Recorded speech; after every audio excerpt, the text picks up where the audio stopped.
ഓം നമോ ഭഗവതേ വാസുദേവായ. ശ്രീമന്നാരായണീയം ദശകം 32 മത്സ്യാവതാരം. പുരാ ഹയഗ്രീവ മഹാസുരേണ ഷഷ്ഠാന്തരാന്തോദ്യതകാണ്ഡകൽപേ നിദ്രോന്മുഖ ബ്രഹ്മമുഖാധൃതേഷു വേദേഷ്വദിത്സഃ കില മത്സ്യരൂപം. സത്യവ്രതസ്യ ദ്രമിളാധിഭർത്തുർനദീജലേ തർപ്പയതസ്തദാനീം കരാഞ്ജലൗ സഞ്ജ്വലിതാകൃതിസ്ത്വം അദൃശ്യഥാ കശ്ചന ബാലമീനഃ. ക്ഷിപ്തം ജലേ ത്വാം ചകിതം വിലോക്യ നിന്യേംബുപാത്രേണ മുനിസ്വഗേഹം സ്വൽപൈരഹോഭിഃ കലശീം ച കൂപം വാപിം സരശ്ചാനശിഷേ വിഭോ ത്വം. പുരാ ഹയഗ്രീവ മഹാ അസുരേണ ഷഷ്ഠ അന്തരാന്ത ഉദ്യത് അകാണ്ഡ കൽപേ ഷഷ്ഠാന്തരാന്തോദ്യതകാണ്ഡകൽപേ നിദ്രാ ഉന്മുഖ ബ്രഹ്മ മുഖാത് ഹൃതേഷു വേദേഷു അതിത്സഹ കില മത്സ്യരൂപം. സത്യവ്രതസ്യ ദ്രമിള അധിഭർത്തുഃ നദീജലേ ദ്രമിളാധിഭർത്തുർനദീജലേ തർപ്പയതഃ തദാനീം തർപ്പയതസ്തദാനീം കരാഞ്ജലൗ സഞ്ജ്വലിത ആകൃതിഃ ത്വം അദൃശ്യഥാഃ സഞ്ജ്വലിത ആകൃതിസ്ത്വമദൃശ്യഥാഃ കശ്ചന ബാലമീനഃ. ക്ഷിപ്തം ജലേ ത്വാം ചകിതം വിലോക്യ നിന്യേ അംബുപാത്രേണ മുനിഃ സ്വഗേഹം സ്വൽപൈഃ അഹോഭിഃ കലശീം ച കൂപം വാപീം സരഃ ച ആനശിഷേ വിഭോ ത്വം. ഹരേ കൃഷ്ണ. 72 ചതുർയുഗങ്ങൾ ചേർന്നതാക്കാം. ചതുർയുഗം എന്ന് പറഞ്ഞാൽ നമുക്ക് തെരിയും. ത്രേതായുഗം, ദ്വാപരയുഗം, കലിയുഗം, അത് കഴിഞ്ഞാൽ കൃതയുഗം അഥവാ സത്യയുഗം. അതല്ല സത്യയുഗം, ത്രേതായുഗം, ദ്വാപരയുഗം, കലിയുഗം. ഇപ്പടി ഇന്ന് 4 യുഗങ്ങളും ചേരപ്പെട്ടത് ഒരു ചതുർയുഗം. ഇപ്പടിയുള്ള 72 ചതുർയുഗങ്ങൾ ചേരപ്പെട്ടതാക്കും ഒരു മന്വന്തരം. അപ്പടി പല മന്വന്തരങ്ങൾ ഉണ്ട്. ഓരോ മന്വന്തരത്തിലെയും ഓരോരുത്ത മനുവ അവതരിപ്പാതെ ഇനിയും നമ്മൾക്ക് വരും. അപ്പോൾ അങ്ങ് കൃത്യമാ ഏതേത് മന്വന്തരത്തിൽ ആരാര് മനുവായിരിപ്പാന്നുള്ളത് അപ്പൊ ചൊല്ലാം.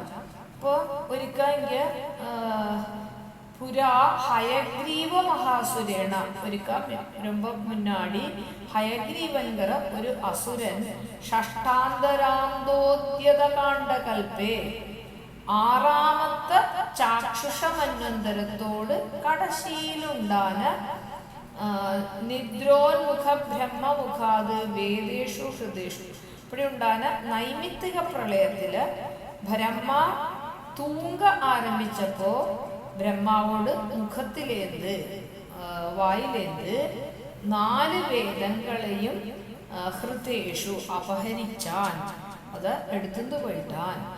മത്സ്യരൂപം അതിത്സഹ കില. അപ്പൊ ഭഗവാൻ മത്സ്യസ്വരൂപന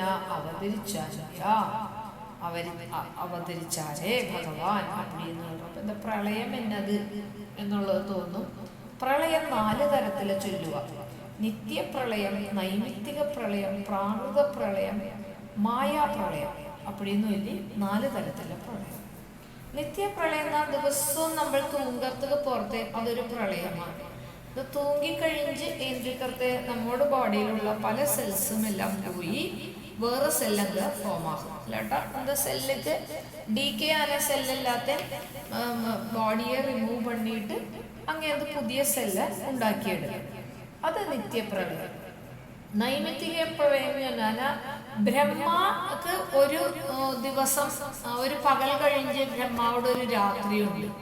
അന്ത രാത്രി സമയത്തില് ബ്രഹ്മ പടുത്തുന്നത് തൂങ്കറ സമയത്തില് അത് നൈമിത്തിക പ്രളയം. അപ്പൊ എല്ലാം കൊഞ്ചം നാഴിക്ക് സ്റ്റാൻഡ് സ്റ്റില്ലായിരിക്കും. അപ്പടി ഒരു ബ്രഹ്മാവോട് രാത്രി കഴിഞ്ഞ് അടുത്ത ബ്രഹ്മാവോട് പകല് പുറത്ത് തിരുപ്പിയും എല്ലാം ഇതാക ആരംഭിക്കും ഓരോ ക്രിയേഷൻസ് എല്ലാം. അപ്പൊ അത് നൈമിത്തിക പ്രളയം ചൊല്ലുക. ഇനി പ്രാകൃത പ്രളയം അഥവാ മഹാപ്രളയം ചൊല്ലപ്പെട്ടത് എന്താ ബ്രഹ്മാവോട് 100 വയസ്സ് ആയുസും കൂടി കഴിയാത്ത എല്ലാം ഭഗവാനില് പോയി ചേരും. അത് മഹാപ്രളയം ചൊല്ലുക.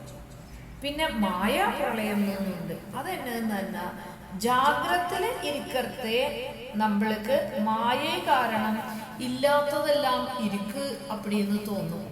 ഇപ്പൊ നമ്മൾ കണ്ണാടിക്ക് പിന്നാടി പോയി നിൽക്കണം. കണ്ണാടിക്ക് പിന്നാടി പോയി നിൽക്കறது നമ്മോടേ രൂപം തന്നെ കണ്ണാടിയിലെ തെരിയരുത്. അതില് പോയിട്ട് നമ്മൾക്ക് പൊട്ടിട്ടിക്കறது പോലെ എന്താ കണ്ണാടിയിലെ പൊട്ടിട്ടുന്നതിനെ പൊട്ട് വെച്ചാൽ പാത്ത നമുക്ക് തോന്നും നമ്മോട് നെറ്റിയിലാൻ പൊട്ടിരിക്കുന്നു തോന്നും. പക്ഷെ അതെങ്ങനെയൊക്കെ നമ്മൾ അങ്ങനെ അതൊന്ന് നീങ്ങി കഴിഞ്ഞാൽ പൊട്ടോട് സ്ഥാനം മാറും.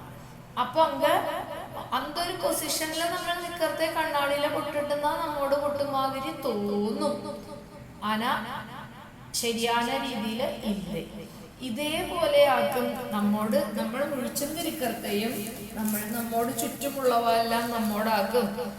എന്നോട് അമ്പടേനാക്കും, എന്നോട് കൊണ്ടാട്ടിയാക്കും, എന്നോട് കുഴന്തയാക്കും, എന്നോട് അമ്മയാക്കും, അപ്പാവാക്കും എന്നെല്ലാം ഓരോരുത്താളെ നമ്മൾ നനച്ചെന്നിരുന്നാലും ഇന്ത ഒരു ജന്മം കഴിഞ്ഞാഴ്ച അവൾക്ക് വാളുമായിട്ട് കണക്ഷൻ ഒന്നും ഇരിക്കാതെ. അപ്പോ അങ്ങനെയാക്കും. അത് മായാപ്രളയം ചെയ്യുക, മിഥ്യയാക്കുന്നല്ല, സത്യമായിട്ടൊന്നുമില്ല എന്ന് ചൊല്ലുക. ജാഗ്രത അവസ്ഥയിലേക്ക് നമ്മൾ ഇരിക്കപ്പെട്ടത് നമുക്കിതെല്ലാം സത്യമാക്കാൻ തോന്നുമാനാലും അതൊന്നും സത്യം ആഹണം എന്നില്ലേ. ഇവ ഇങ്ങോട്ട് എപ്പോഴും സ്നേഹമായിരിക്കും അപ്പടിന്ന് നമ്മൾ നനപ്പോ അടുത്ത നിമിഷം അവളോട് ജീവൻ എന്റെ ശരീരത്തിലെന്ത് പോയി കഴിഞ്ഞു കഴിഞ്ഞാൽ പിന്നെ അവളുമായിട്ട് നമുക്ക് കണക്ഷൻ ഇല്ല. അകത്തിയെന്ത് ഇതേപോലെ അതൊക്കെ മായാപ്രളയം അപ്പടിന്ന് ചൊല്ലപ്പെട്ടത്.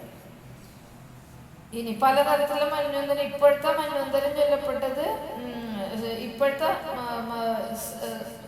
മനു ചൊല്ലപ്പെട്ട ശ്രാദ്ധദേവനാണ്. അതേമാതിരി അന്നത്തെ മനു ആയിരുന്നത് സത്യവ്രതൻ എന്ന് ചൊല്ലപ്പെട്ട രാജാവായിരുന്നു. നദീജലേ തർപ്പയതഃ ദ്രമിളാധികർത്തുഃ സത്യവ്രതസ്യ കരാഞ്ജലോ തദാനീം സഞ്ച്വലിതാകൃതിഃ കശ്ചന ബാലമീനഃ ത്വം അദൃശ്യതാഃ. നദീജലേ തർപ്പയതഃ കാലം പറയുന്നുണ്ട്. മനു ഒരിക്കൽ ഇതിലെ പോയിട്ട് നദിയിലെ പോയിട്ട് ജലമെടുത്ത് തർപ്പണം സൂര്യദേവനക്ക് സൂര്യായ നമഃ അപ്പടിന്ന് ചൊല്ലിയിട്ട് ഇത് അർഘ്യം കൊടുക്കുന്ന സമയത്തില് ദ്രമിളാധിഭർത്തുഃ സത്യവ്രതസ്യ ദ്രവിഡ രാജാവാന എന്ന സത്യവ്രതനുണ്ട് കരാഞ്ജലോ കയ്യരെണ്ണപ്പിടി വെച്ചെന്തല്ലുക ചേർത്ത് വെച്ചെന്തല്ലുക അർഘ്യം വിടുക. അപ്പൊ കൈയോടത് 2 കയ്യും ചേർത്ത് വെച്ചിരിക്കപ്പെട്ട കരത്തുക്കിടയില് തദാനി സജ്വലിതാകൃതി മിന്നിത്തിളങ്ങപ്പെട്ട് കശ്ചന ബാലമീനഹ ഒരു ചിന്ന മത്സ്യക്കുട്ടി അത് കയ്യില് വന്ന് പെട്ടുക ജലത്തെടുത്തത്. ത്വം അദൃശ്യതാഹ അവർക്കത് കണ്ണില് തട്ടുപെട്ടു. ക്ഷിപ്തം ജലേ മുനിഹി ജലേ ക്ഷിപ്തം ചകിതം. അപ്പൊ ഇവര് ഭഗവാനക്ക് കൊടുക്കறதுக்கு വേണ്ടിയല്ലോ ജലം കയ്യിലെ പിടി വെച്ചെന്നിരിക്കാൻ. അപ്പൊ ഇത് പാത്തതും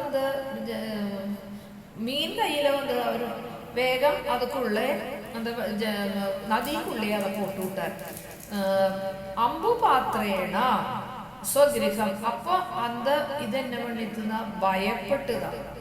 ഭയപ്പെട്ടിട്ട് എന്നെ പേശാരംഭിച്ചത്.